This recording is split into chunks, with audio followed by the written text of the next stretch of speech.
Hello दोस्तों, PCS क्रांति के यूट्यूब चैनल पर आप सभी का एक बार पुनः स्वागत है। दोस्तों, हम आज के महत्वपूर्ण करंट अफेयर्स को यहाँ डिस्कस करेंगे। तो आज का महत्वपूर्ण करंट अफेयर्स की शुरुआत करते हैं हम काशी तमिल संगमम से। अब इससे संबंधित महत्वपूर्ण तथ्यों को देख लेते हैं। तो इसके संस्करण को पहले देखते हैं। दोस्तों, इससे पहले हम आपको एक जानकारी देना चाहते हैं कि यह जो इस चैनल पर जो करंट अफेयर की श्रृंखला चल रही है, इसका पीडीएफ प्राप्त करने के लिए आपको हमारे टेलीग्राम चैनल पीसीएस क्रांति से जुड़ना पड़ेगा, आप जिसका लिंक इस डिस्क्रिप्शन में दिया गया है। तो आप वहां से जुड़कर इसका पीडीएफ प्राप्त कर सकते हैं, और या फिर आप एक काम और कर सकते हैं, इसको नोट डाउन कर सकते हैं, जिससे कि आपको लास्ट टाइम में रिवीजन में आसानी रहेगी और आपको की जो करंट अफेयर का जो दबाव होता है लास्ट टाइम में एग्जाम के टाइम पर, वो उससे आप मुक्त रहेंगे।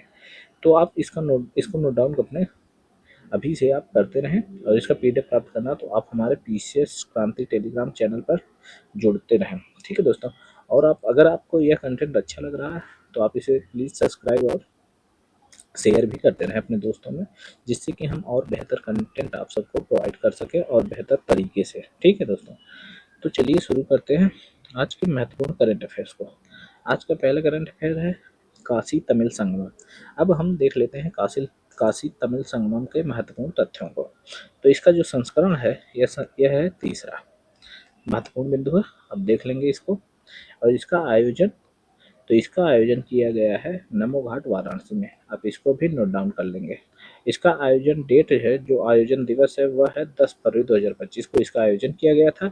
यह इसके 3 महत्वपूर्ण बिंदु है। और एक महत्वपूर्ण तथ्य है, इसके उद्घाटनकर्ता कौन थे। तो इसका उद्घाटन किया गया है यूपी सीएम योगी आदित्यनाथ, और साथ ही केंद्रीय शिक्षा मंत्री धर्मेंद्र प्रधान के साथ एम मुरुगन द्वारा इन तीनों लोगों ने मिलकर इस काशी तमिल संगमम के तीसरे संस्करण का, जिसका आयोजन नमो घाट वाराणसी में हुआ है, तो इसका उद्घाटन किया था।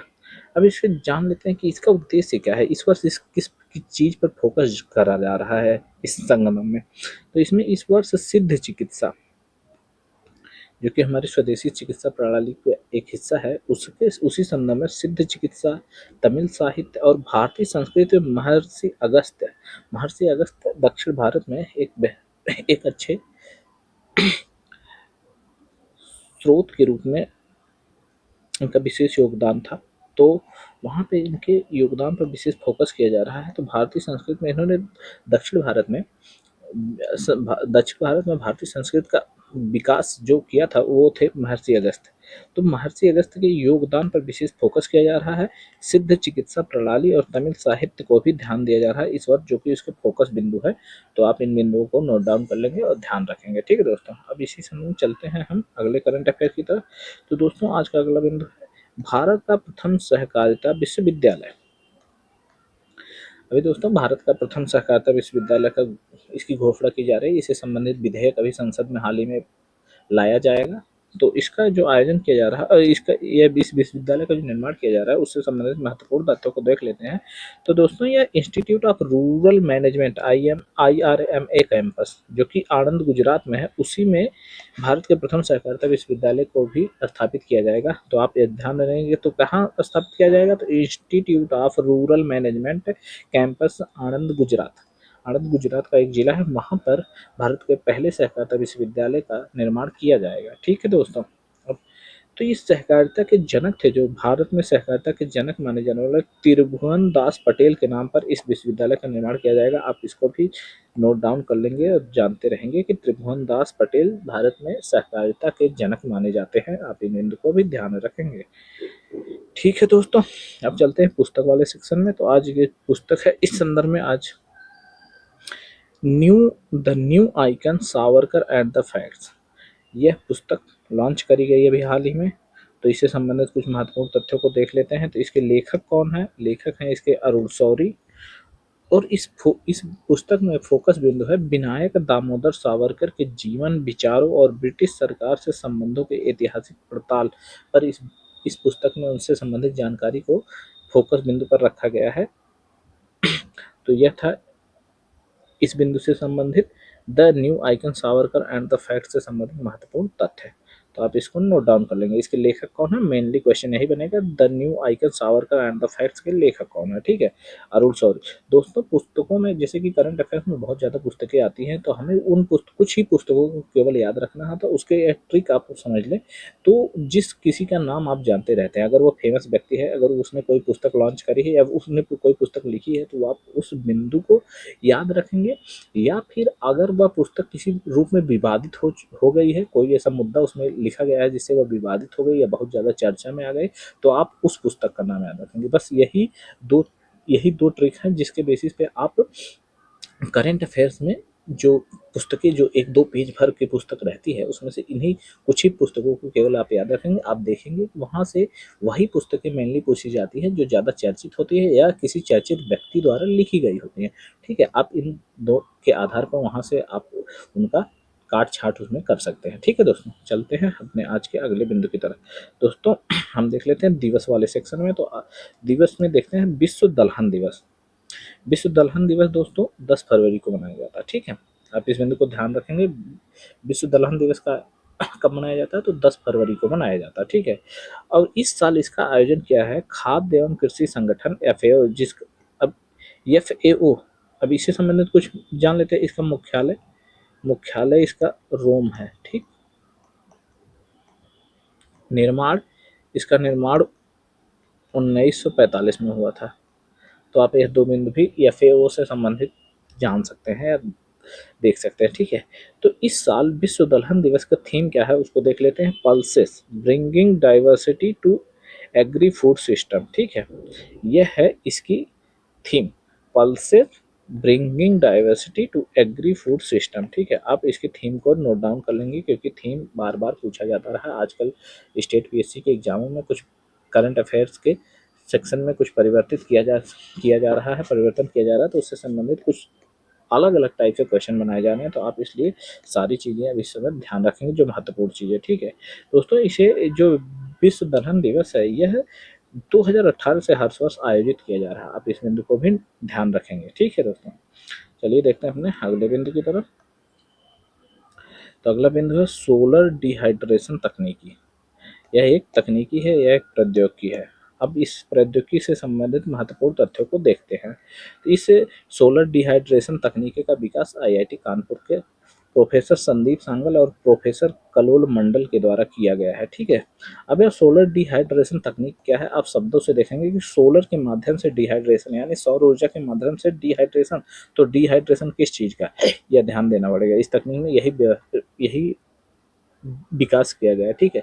तो इसमें देखेंगे कि इस तकनीक के माध्यम से सौर ऊर्जा द्वारा फल व सब्जियों को सुखाने की प्रक्रिया का विकास किया गया है, ठीक है।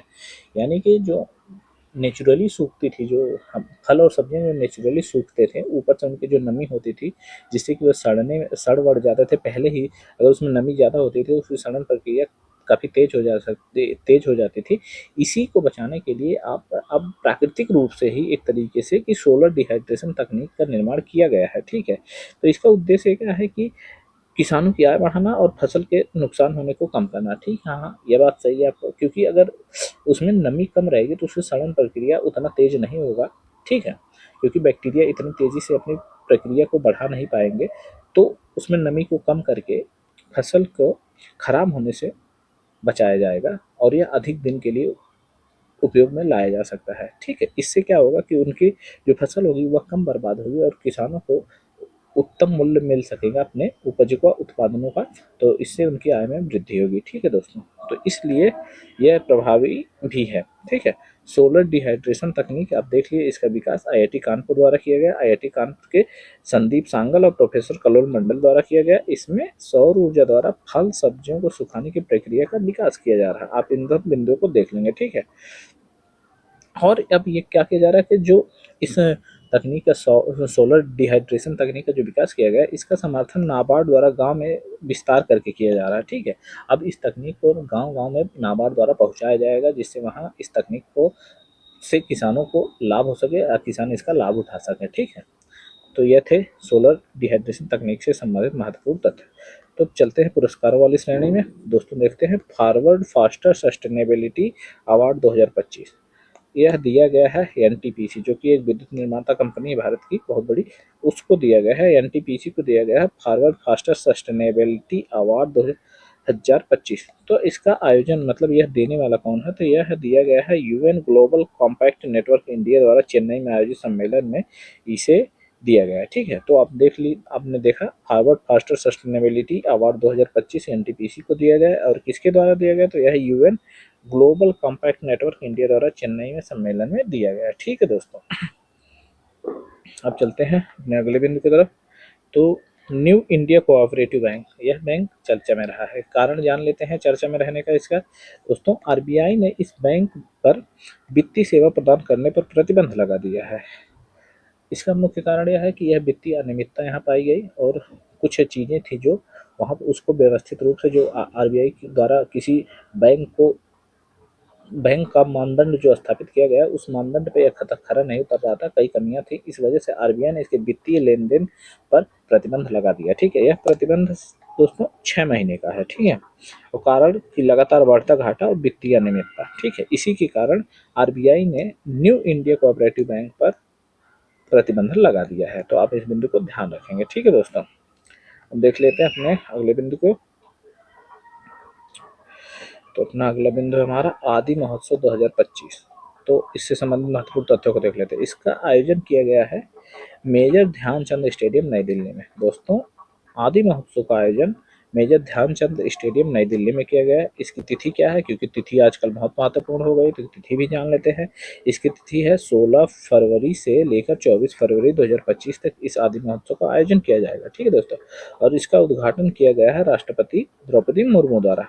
और इसमें इस आदि महोत्सव के संयोजन का कार्य जनजाति कार्य मंत्रालय द्वारा किया गया है। आप इस बिंदु को देख लेंगे कि संयोजक मंत्रालय कौन है, तो वह है जनजातीय कार्य मंत्रालय। ठीक, सॉरी।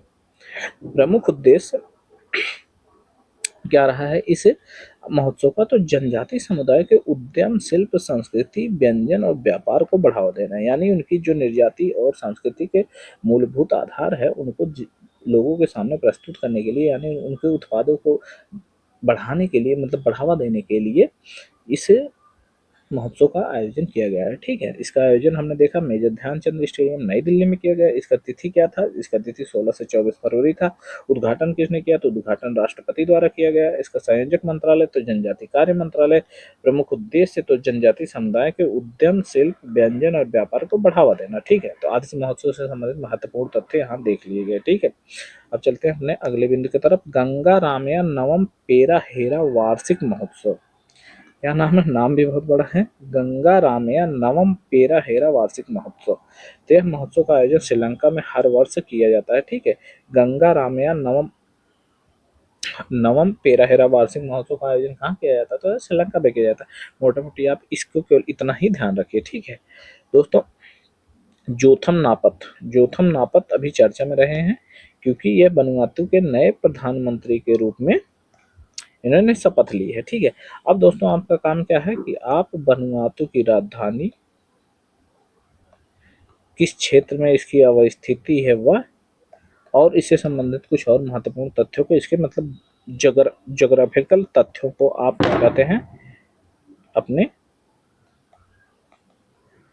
एटलस में इसको आज देखेंगे। ठीक है, आपका यह कार्य है। ठीक, आप वनुआतू से संबंधित महत्वपूर्ण तथ्यों को देखेंगे। ठीक है, नहीं तो हम इसे कल आपको डिस्कस करेंगे वनुआतू के बारे में। ठीक है दोस्तों, अब चलते हैं अपने अगले बिंदु की तरफ। फाय सागर झील। फाय सागर झील दोस्तों अभी चर्चा में रहा है। क्यों चर्चा में क्यों रहा है, यह आप जान लेंगे, क्योंकि इसके नाम में परिवर्तन किया गया। अब इसका नाम परिवर्तित करके किया गया है वरुण सागर। ठीक है, और यह कहाँ स्थित है, तो यह अजमेर राजस्थान में स्थित है। ठीक है, यानी कि फाय सागर झील थी जो कि अजमेर में अवस्थित थी, इसके नाम में परिवर्तन करके अब इसका नाम भगवान वरुण के नाम पर वरुण सागर कर दिया गया है। ठीक है दोस्तों, फाय सागर जो थी वह उसका निर्माण 1892 में फाय नामक एक अंग्रेज इंजीनियर द्वारा किया गया था, तभी से इसका नाम फाय सागर पड़ गया था। ठीक है दोस्तों, तो यह था इससे संबंधित महत्वपूर्ण बिंदु। दोस्तों, हम इसी श्रृंखला में लेकर हाजिर हैं आज के महत्वपूर्ण प्रश्नों को, जो कि हमने अभी डिस्कस किया। ठीक है, तो उसी संबंध में आप इन प्रश्नों का कमेंट हमारे कमेंट बॉक्स में देंगे। ठीक है, दोस्तों आरबीआई द्वारा हाल ही में किस बैंक को वित्तीय सेवा प्रदान करने पर रोक लगाया गया? ठीक है, तो इसका आपका ऑप्शन है, option A Canara bank, option B PNB bank, option C new India cooperative bank, option D उपर्युक्त में से कोई नहीं। तो दोस्तों आपने अभी देखा कि आरबीआई ने अभी न्यू इंडिया कोऑपरेटिव बैंक को वित्तीय लेन देन प्रदान करने पर रोक लगा दी थी। इसका ऑप्शन है सी। ठीक है, इसका आंसर है, ठीक है दोस्तों, तो आप इसे देख लेंगे।